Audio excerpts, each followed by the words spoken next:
Hagan.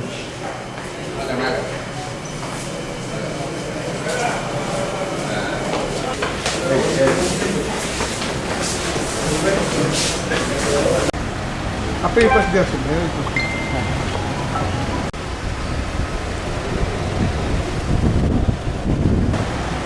ঢুকা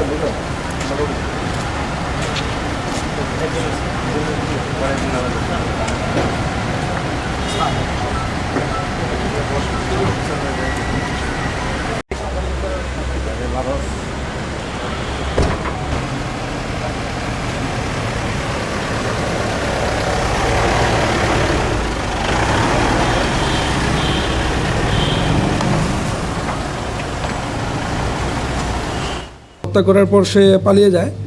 তা আমরা আমাদের থানা পুলিশের একটি চৌকস টিম তথ্য প্রযুক্তি এবং গোপন সংবাদের ভিত্তিতে সে আসামিকে ধরতে সক্ষম হয়। এটা একটা নৃশংস ঘটনা, যেহেতু আপন ছেলে তার মাকে জবাই করে হত্যা করেছে। এর পরে আমাদের মাননীয় পুলিশ সুপার স্যারের নেতৃত্বে এবং স্যারের নির্দেশনায় আমাদের সার্কেল সহ থানার অফিসার ইনচার্জ সহ থানার কয়েকটি টিম আসামিকে ধরার জন্য কাজ করে এবং আমরা সন্ধ্যা নাগাদ তাকে ধরতে পারি।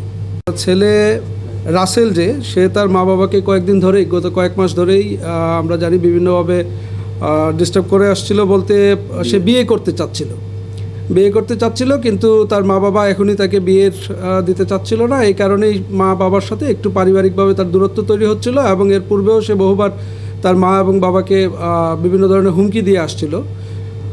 গতকাল যেটা হয়েছে, গতকাল তার বাবা একটি স্থানীয়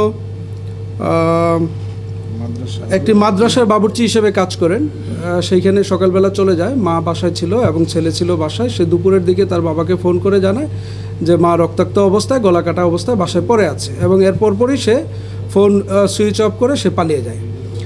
তার বাবা আমাদেরকে জানানোর পরে, থানা পুলিশকে খবর দেওয়ার পরে আমরা থানা পুলিশ সঙ্গে সঙ্গে ঘটনাস্থলে যায়, আমাদের সার্কেল সহ ঘটনাস্থলে যায়। পুলিশ সুপার মহোদয়ের নির্দেশে আমাদের থানা পুলিশ সহ একাধিক টিম আসামিকে গ্রেপ্তারের জন্য মাঠে নামে এবং আমরা শেষ পর্যন্ত আসামিকে গ্রেপ্তার করতে পারি। তার কাছ থেকে আমরা জানি যে মূলত সে উচ্ছৃঙ্খল আচরণ করত এবং উচ্ছৃঙ্খল আচরণের এক পর্যায়ে সে বিয়ের জন্য চাপ দিত মা বাবাকে।